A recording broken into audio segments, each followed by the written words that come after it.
Bismillahirrahmanirrahim. Assalamualaikum warahmatullahi wabarakatuh.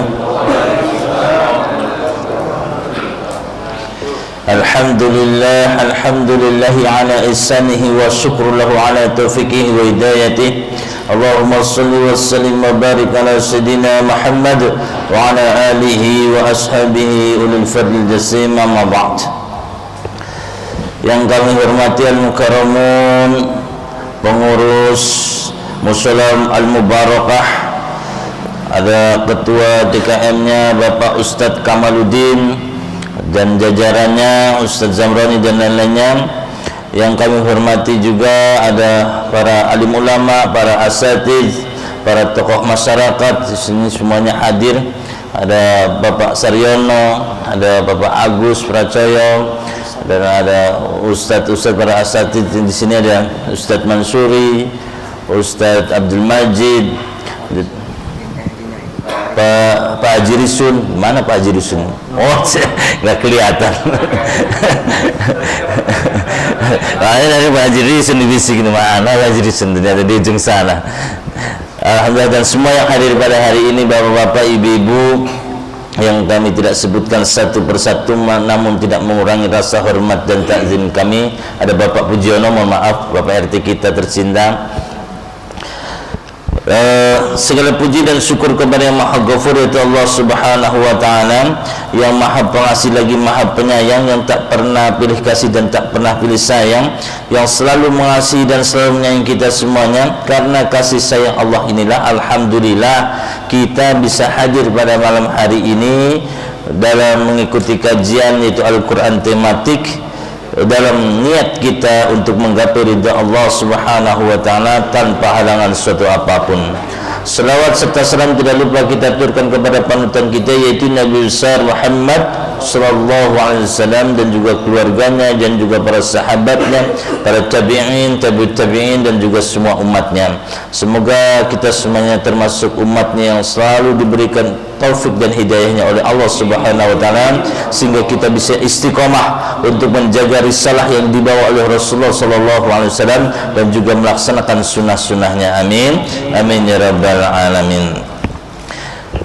Bapak Ibu jamaah Mushola Al-Mubarakah yang dirahmati Allah Subhanahu wa Ta'ala, tema kita pada malam hari ini adalah the beauty of good being, the beauty of doing good, ya.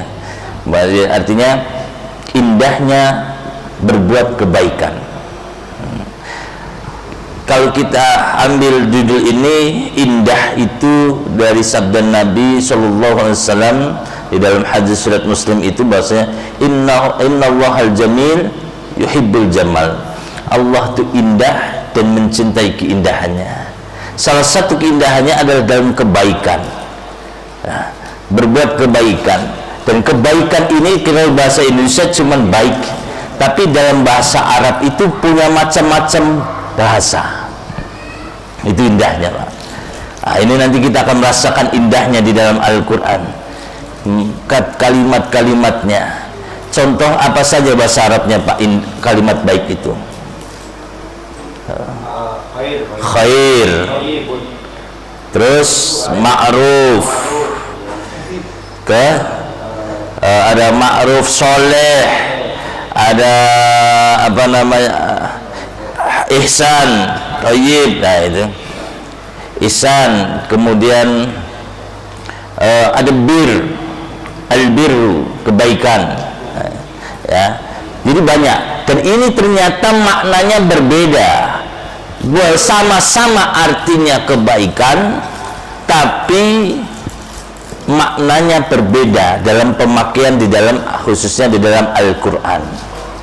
Jadi nggak hanya kebaikan, kalau ada kalimat nanti kebaikan khair diganti dengan soleh, nggak bisa, Pak.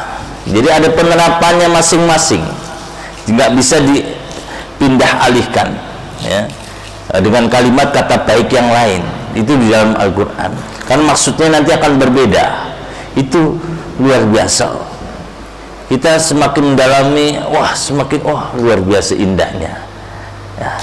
Contoh dalam kebaikan ini, misalnya khair artinya kebaikan, Tapi kebaikannya ini berbentuk universal dan juga anjuran, bersifat anjuran dan juga universal, umum.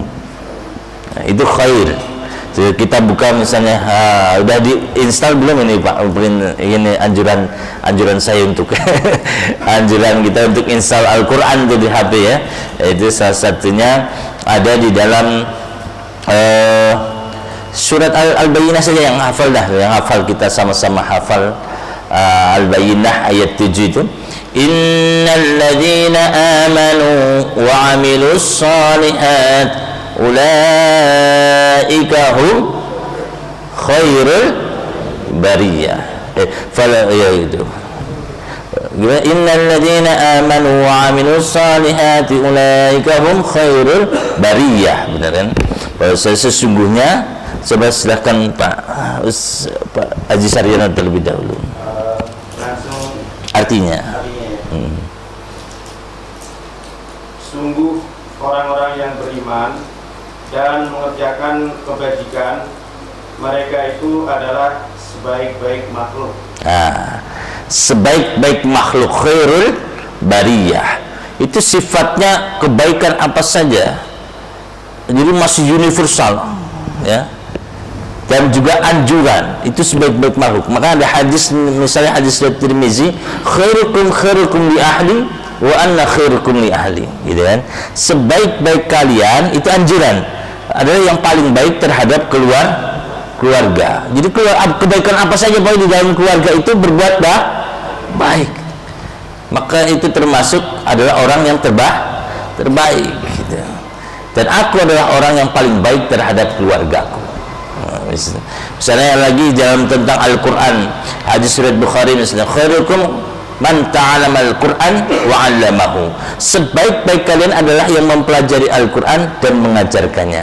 Ada anjuran, kebaikannya itu anjuran. Ya mau baiknya apa saja, baca, kemudian memahami isinya, kemudian menghayati, berusaha kemudian mengamalkan, semuanya itu adalah anjuran universal. Apa saja, mau baca kayak mau apa kayak, itu dalam Al-Quran katanya.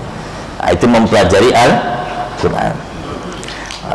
Kemarin kan sudah kita bahas ilmu Al-Quran itu banyak sekali. Menurut Imam Jalaluddin As-Suyuti ada kurang lebih 80 ilmu Al-Quran. Kita nggak tahu itu kan. 80 ada ilmu tajwid, ilmu rasm, ilmu qiraah, ada asbabun nuzul, ilmu tafsir dan lain-lainnya. Itu banyak sekali. Nah, ini salah satunya. Yang penting mempelajari Al-Quran itu dalam hal anjuran, itu khair. Ya, makanya kalau kaifa halu, alhamdulillah khair. Khairnya umum, padahal kita juga banyak masalah, Pak. Tapi universalnya, umumnya kita baik, gitu. Nggak berarti seluruhnya baik. Kita pasti punya ada sedihnya, ada ini, tapi minimal umumnya itu kita baik, itu khair. Makanya kalimatnya selalu dipakai alhamdulillah khair, itu ya. Itu salah satunya. Nah, sedangkan apa lagi tadi? Ma'ruf itu adalah kebaikan yang kebaikan yang diterapkan pada norma atau aturan-aturan. Nah, itu kebaikan yang ada pada norma atau aturan-aturan. Seperti misalnya lampu merah, ya kita berhenti, padahal nggak ada anjuran dalam Al-Quran barang siapa lampu merah, tapi sudah menjadi aturan norma di dalam masyarakat, ya, itu kita langsung berhenti. Itu termasuk ma'ruf, itu ya. Jadi kebaikan di sini ada bikin aturan apa di dalam masyarakat kita, itu menjadi sebuah kebaikan. Nah, itu yang namanya kebaikannya ma'ruf. Maka coba kita perhatikan ayatnya di dalam aturan, seperti misalnya di sini aturan, tapi itu aturan, jadi itu pahala. Pemerintah lah bikin ada bayar pajak misalnya, aturan. Kita sudah bawa mobil, itu ma'ruf, gitu. Ada aturan lagi, pemerintah itu banyak kan, undang-undang itu kan. Kita juga kadang mushola atau masjid punya ADART, ya, bikin aturan, itu salah satunya. Pemilihan RT, pemilihan RW punya aturan, itu ma'ruf namanya, Pak. Itu tidak artinya sesuatu kebaikan yang diterapkan pada aturan norma, ya, itu salah satunya, itu ma'ruf. Khudhil afwa wa'mur bil ma'rufi wanha 'anil munkar. Wa'mur bil ma'rufi wa'rid 'anil jahilin. Dikuatkan lagi misalnya surat 31 surat Luqman ayatnya 17. Ya bunayya aqimis salata wa'mur bil ma'rufi wanha 'anil munkar. Silakan Pak Haji. Dan ingatlah ketika Luqman berkata kepada anaknya ketika dia memberi pelajaran kepadanya, wahai anakku, janganlah engkau menyekutukan Allah. Ayat 17-nya. Oh, 17. Wahai anakku. Oh iya. Laksanakanlah sholat dan suruhlah. Nah, silakan Ustaz Kamal nih. Wahai anakku, laksanakanlah sholat dan suruhlah manusia berbuat yang makruh, dan cegahlah mereka dari yang mungkar, dan bersabarlah terhadap apa yang menimpamu. Sesungguhnya yang demikian itu termasuk perkara yang penting. Penting. Amar ma'ruf nahi mungkar. Ma'rufnya ini sebuah aturan kebaikan yang sudah menjadi norma, aturan. Jadi nggak hanya yang ada dalam Al-Quran dan Sunnah saja, itu aturan juga, tapi juga di dalam kemasyarakatan, lingkungan misalnya. Nah, itu aturan. Dalam mushola ada ADART misalnya, aturan. Itu salah satunya. Nah, sekretaris misalnya, aturannya dalam organisasi mencatat, mengetik, misalnya itu menjadi ma'ruf, kebaikan, tetap menjadi sebuah kebaikan. Itu namanya ma'ruf. Makanya ada amar ma'ruf nahi mungkar. Kemudian ada lagi albir, ya, albir yang birrul walidaini, gitu kan, berbakti kepada, itu kebaikan pada orang, berbuat baik pada orang tua, tapi diartikan bakti. Kenapa? Ini kebaikan albir itu adalah kebaikan yang dikerjakan terus menerus tanpa mengenal waktu dan juga tempat. Tuh ya, itu di kalimat ya. Albir itu adalah kebaikan yang dikerjakan terus menerus tanpa mengenal waktu dan tempat. Kita buka surat 2 surah Al-Baqarah ayatnya 177. Surah Al-Baqarah ayatnya apa? 177. Surat 2 surat Al-Baqarah ayatnya 177. Silakan Pak Haji Saryono.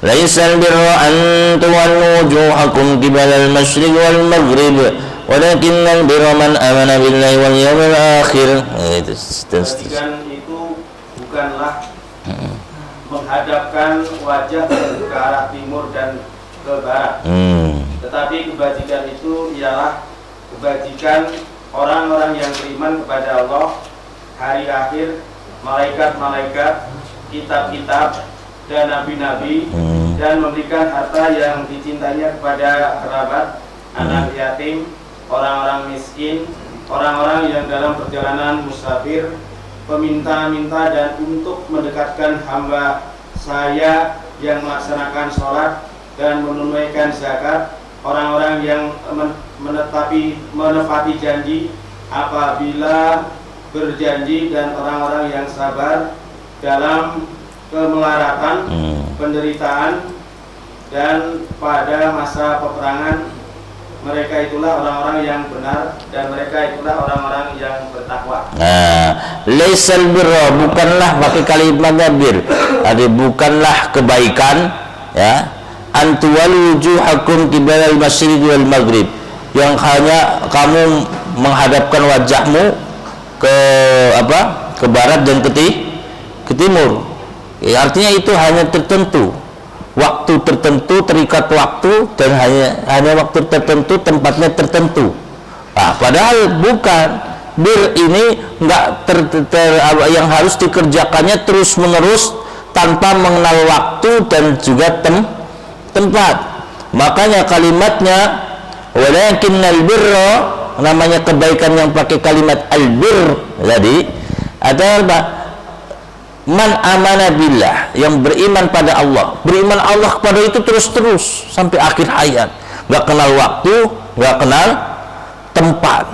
Kemudian yang beriman pada Allah, malaikat, kitab-kitabnya, nabi-nabinya, itu terus dikerjakan sampai akhir hayat menjemput kita.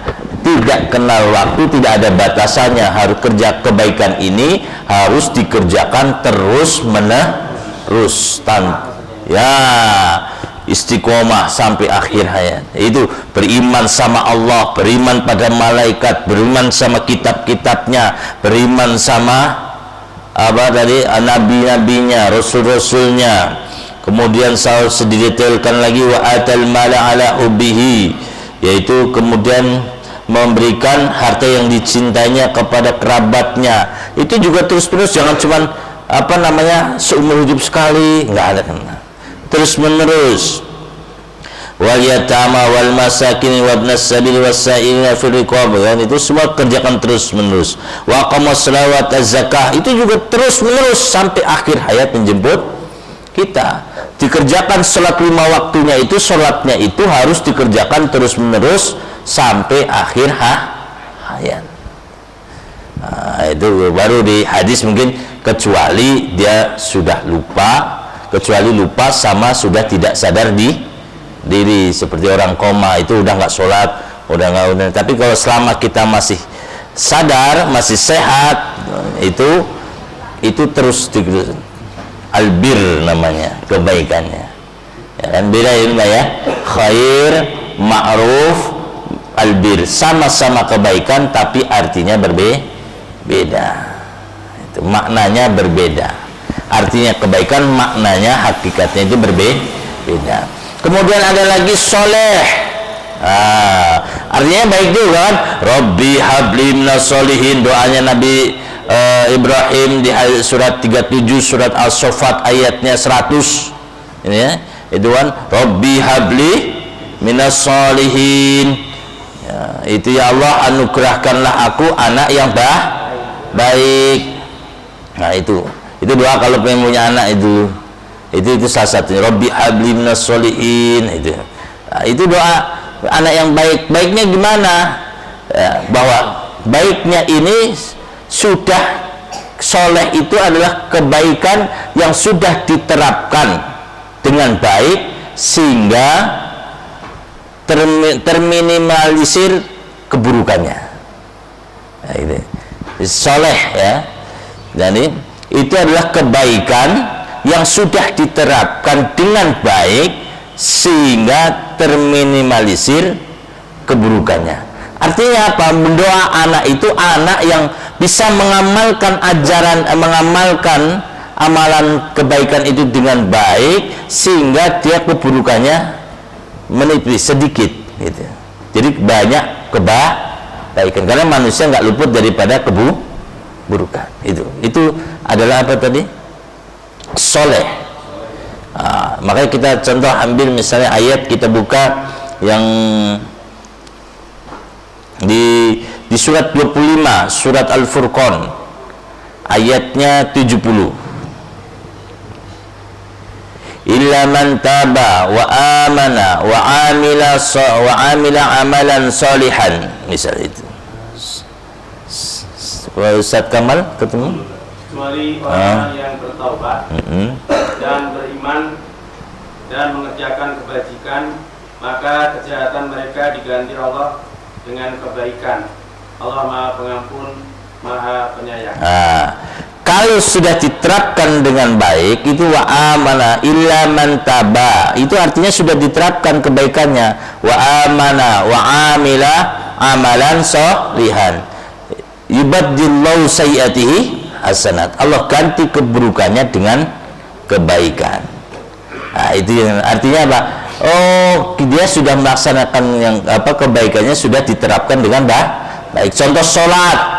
Kemarin kita surat 29 surah Al-Ankabut ayatnya 45. Ya kan, itu yang inna sholata tanha anil fahsya'i wal munkar. Sesungguhnya sholat itu mencegah perbuatan keji dan mungkar, karena diterapkan dengan baik. Sesuai apa? Utslu ma uhiya ilaika minal kitab. Bacalah itu kemarin apa? Harus sambil mendalami isinya, karena pakai kalimat ta'ala. Ta'ala itu di sini ada dari kata tilawah itu ya. Tilawah itu artinya itu adalah apa? Membacanya itu disertai diikuti dengan memahami isinya, maknanya. Seperti di dalam Al-Quran itu. Kemudian wa aqimus sholata wa aqimus sholah, dan dirikanlah sholat, lanjutan ayatnya, sesuai dengan yang kamu pahami dalam yang kamu pelajari di dalam Al-Quran misalnya, seperti itu yang diwahyukan Al-Quran dan Sunnah misalnya. Baru inna sholata tanha anil fahsya'i wal munkar, sholat yang diterapkan dengan baik sesuai yang kamu pelajari di dalam Al-Quran tadi dan Sunnah itu bisa mencegah perbuatan keji dan mungkar. Jadi kebaikannya itu yang dinamakan soleh. Kebaikannya itu diterapkan dengan baik sehingga terminimalisir keburukannya. Nah, itu namanya soleh. Itu sama-sama baik, tapi maknanya beda. Jadi kalau tadi nggak bisa langsung kita ganti-ganti, asal ganti yang penting baik-baik, itu nggak bisa. Jadi tadi albir, ma'ruf, khair, soleh, ada yang tingkatan derajat tertinggi itu adalah ihsan ya, ihsan. Ini Nabi sendiri yang menjelaskan maknanya, itu adalah di hadis riwayat Muslim, hadisnya 8 gitu ya. Itu bahwa ketika malaikat Jibril bertanya kepada Nabi, fa akhbirni 'anil ihsan, wahai Nabi kabarkan padaku apa itu ihsan. Itu qala Rasulullah SAW itu menjawab bahwa anta budallaha ka'annaka tarahu wa illam takun tarahu fa innahu yarak. Gitu kan? Bahwa engkau menyembah Allah seolah-olah engkau melihatnya. Itu bahasanya itu terkenal dengan bahasa musyahadah, seolah-olah melihat Allah. Kalau kamu nggak sanggup untuk melihatnya, maka seperti engkau beribadah pada Allah seolah-olah Allah selalu melihat kamu. Berarti atau muqarabah, itu selalu merasa diawasi oleh Allah. Itu jumlah kamu. Jadi kita ibadah contoh. Jadi ihsan itu ketika ada kita sakit, ada teman sakit kita jenguk. Suatu saat kita sakit, teman nggak jenguk. Terus temannya ini si A ini sakit lagi, kita jenguk lagi. Nah, kemudian ketika kita sakit, teman nggak jenguk. Tapi ketika dia sakit, kita tetap jenguk. Itu namanya ihsan. Lalu kalau orang kita sakit kita jenguk, terus kita sakit, terus dia nggak jenguk, kemudian dia sakit lagi, kemarin aja saya nggak dijenguk, nggak usah jenguk lah, gitu kan? Itu bukan ihsan. Kata Imam Nawawi, Syekh Nawawi Al-Bantani ya, di kitab tafsir Marah Labid itu beliau berkata, laisal ihsan an tahsana ila ahsana ilaika.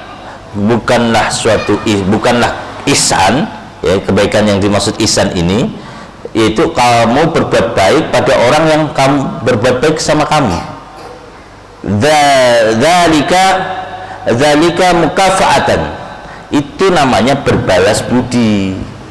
Ya, berbalas kebaikan, berbalas budi. Walakin tetapi innal ihsana, sesungguhnya ihsan itu adalah apa? antahsana, engkau berbuat baik ila man asaa ilaika, yang kepada orang yang berbuat buruk padamu. Nah, itu namanya ihsan. Jadi kita dijahati tapi kita tetap baik sama orang itu, tetap nyapa, tetap misalnya tetap berbuat baik. Dia sakit tetap kita jenguk walaupun dia tadi kita kita sakit nggak pernah dia jenguk kita gitu kan, tapi ketika dia sakit ya udah tetap jenguk. Karena apa tadi?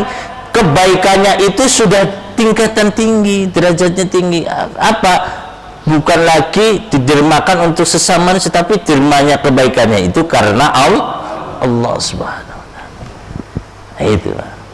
Itu ihsan. Maka kalimatnya, coba ini kalimatnya ihsan itu di dalam memakai kalimat ihsan seperti di dalam surat 3 surat Ali Imran ayatnya 134. Alladzina yunfikuna fis sarra'i wad dharra'i wal kadhimina al ghaidha wal 'afina 'anil nas wallahu yuhibbul muhsinin. Ustaz Bayaki mungkin 134 surat 3 surah Al Imran. Ustaz Kamal. Yaitu orang-orang yang berinfak. Iya, betul. Yaitu orang-orang yang berinfak baik di waktu lapang maupun sempit. Dan orang-orang yang menahan amarahnya dan memaafkan kesalahan orang lain. Dan Allah mencintai orang yang berbuat kebaikan. Kalimatnya yang di akhir itu pakai kalimat apa? Muhsinin. Ihsan itu kata kerjanya kita. Islam itu kalau orangnya namanya yang mengerjakan Islam, orang yang beragama Islam namanya muslim. Iman, yang orang yang beriman namanya mukmin. Kalau ihsan, orang yang melakukan ihsan namanya muhsin. Wallahu yuhibbul muhsinin. Allah mencintai orang-orang yang berbuat kebaikan, yang ihsan tadi. Coba lihat orang yang ihsan gimana? Yang terus menerus dia untuk sedekah, berinfak, mau lapang maupun sempit. Sesuai aja lapang, kalau lapang mungkin agak banyak, dia sempit ya mungkin agak sedih. Tapi yang terus karena yang dilihat itu dia mau disebutkan namanya kayak mau enggak kayak itu pokoknya urusan dia sama Allah. Dia tetap berbuat baik. Mau dia orang yang benci sama kita, mau dia itu tetangga saya ini orang miskin tapi dianya kasar ngomongnya, enggak peduli, yang penting saya berbuat baik karena Allah. Kemudian wal kadhiminal ghaidha, menahan amarah tuh kalau didikan muhsin. Kenapa? Ada orang berbuat buruk sama kita nahan, kendalikan, ya kan? Mengendalikan hati di sini. Ditahan. Marahnya boleh, kita keselnya boleh, tapi mengendalikan marah itulah yang dinamakan orang yang muhsin tadi. Orang muhsin bisa mengendalikan mau marah, padahal kita dijahati nama orang misalnya itu. Kita tadinya mau kesel, mau marah, mau mukul, mau ini, tapi kita tahan. Ya. Makanya ada sabda Nabi di hadis surat Bukhari Muslim itu, laisa syadid bisur'ati walakin wa innama syadidu yamliku nafsahu, yaitu bahwasanya bukanlah orang kuat yang jago berkelahi, jago bergulat, tapi sesungguhnya orang yang kuat itu adalah orang yang bisa mengendalikan dirinya, hawa nafsunya, mengendalikan dirinya. Itu. Wal kadhiminal ghaidha, menahan amarah, pengennya saya bunuh orang nih, gitu rasanya. Kurang ajar nih orang ini kan biasanya. Tapi kita tahan dalam hati, kita kendalikan. Itu akhirnya kita sabar, itulah dinamakan sabar. Jadi sabar itu bukan berarti tanpa perjuangannya, Pak. Sabar itu apa? Pergambaran perjuangan, kekuatan jiwa pelakunya yang dalam mengendalikan ego, ego, perasaannya, kemauannya, dan hawa nafsunya demi mengikuti syariat, yaitu taat pada Allah dan Rasulullah. Itu tadi namanya apa, Pak? Ihsan. Wa alladzina yunfiquna fis sarwat wal kadhimina wal 'afina 'anil nas. Memaafkan orang lain. Oh, itu berat. Dia yang salah tapi kita maafin, kan gitu kan. Jadi orang berbuat salah, ya udahlah gitu kan, kita maafkan. Itu kenapa? Karena Allah itu tingkatannya sudah beda, ya, udah sangat tinggi sekali. Nah, ini salah satunya. Itu ihsan. Makanya beda. Nanti kalau ketemu di dalam Al-Quran, kalimat-kalimat itu bisa membedakan antara khair, albir, kemudian ma'ruf, soleh, ihsan. Ya, itu salah satunya. Sama-sama artinya kalau dalam bahasa Indonesia satu, baik, ya, kebaikan, tapi maknanya berbeda.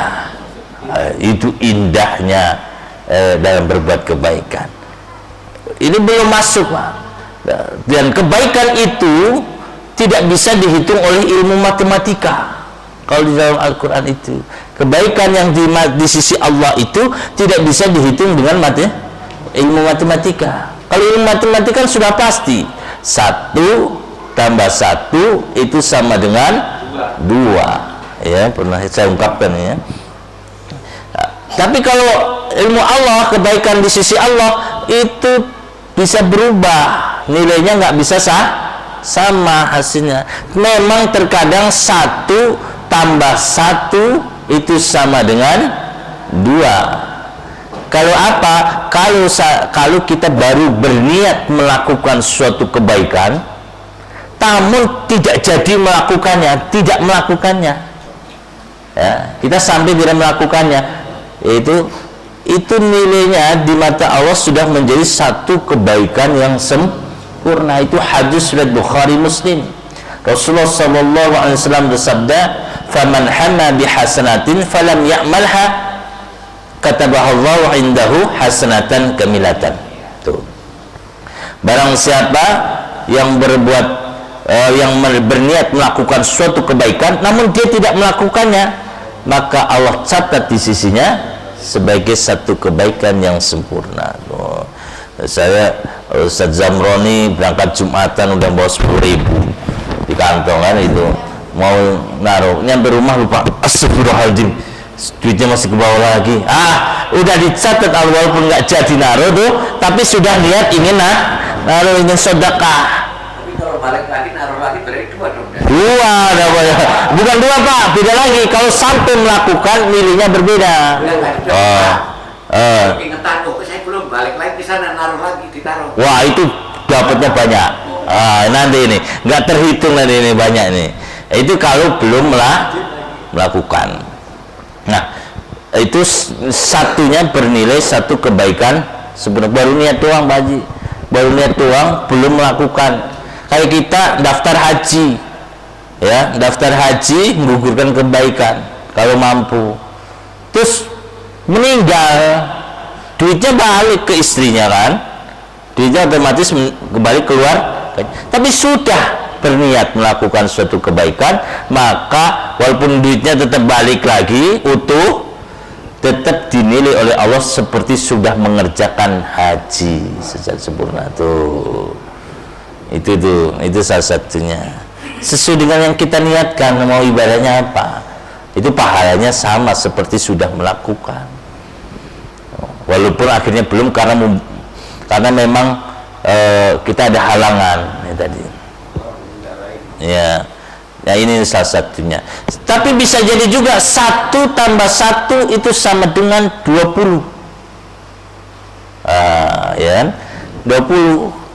Dari mana dasarnya? Kita buka surat 6 surat Al-An'am ayatnya 160. Ayo Ustaz Bayhaqi.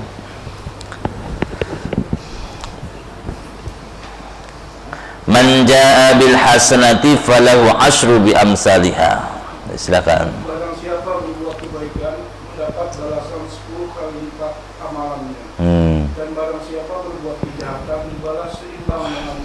hartanya. Mereka sedikit pun tidak dirugikan atau dizalimi. Nah, itu indahnya ajaran Islam, indahnya ajaran Allah Subhanahu wa taala. Barang siapa berbuat kebaikan, ini sebagai panutannya, ya. Sebagai dasarnya, dia akan dilipat gandakan oleh Allah menjadi 10 kebaikan.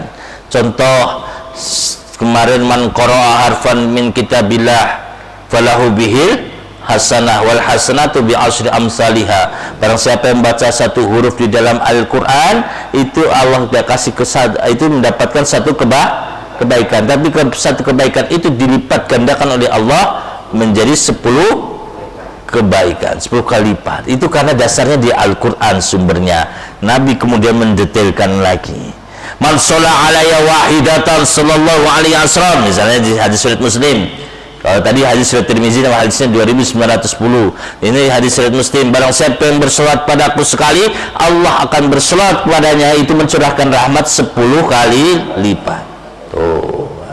Berarti kembalinya kepada itu 10 kali lipat curahan rahmatnya. Ya. Itu sebagai dasar. Kita berzikir segala macam, sedekah segala macamnya. Tapi kalau dengan kaitan harta, itu beda tadi, Pak Haji. Nah, ini kaitan harta tadi. Kalau hitungan orang dia udah lupa nih. Saya udah lupa tadi. Dia balik lagi, naruh lagi. Tadinya sudah dapat sebagai satu kebaikan sempurna seperti sedekah 10.000, ya, sudah dihitung sempurna. Tapi dia balik lagi karena belum naruh sampai melakukan. Kalau terkait harta hitungannya beda. 1 tambah 1 sama dengan 1.400. Oh, indahnya, ya kan? Kalau tadi 1 tambah 1 itu sama dengan 2. Kalau kita hanya berniat melakukan suatu kebaikan sampai enggak melakukannya, tapi belum sampai melakukan.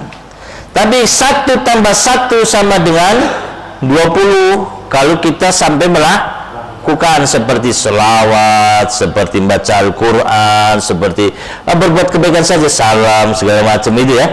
Itu kebaikan apa saja itu nilainya itu 10 kali lipat dalam hal ya. Tapi kalau dalam harta itu beda.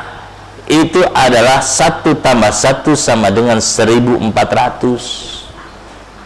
Satunya bernilai berapa berarti? 700. Sumbernya di mana? Surat 2 surat Al-Baqarah ayatnya 261. Gitu buka. Mathalul ladzina yunfiquna amwalahum fi sabilillahi kamathalil habbatin anbatat sab'a sanabila fi kulli sunbulatin mi'atu habbah wallahu yudha'ifu liman yasha wallahu wasi'un 'alim. Silakan Pak Baik nih. Temuannya surat 2 surat Al-Baqarah 261. Saya tungguin pokoknya. Wih, sudah Isa ini udah. Kita bersambung nih.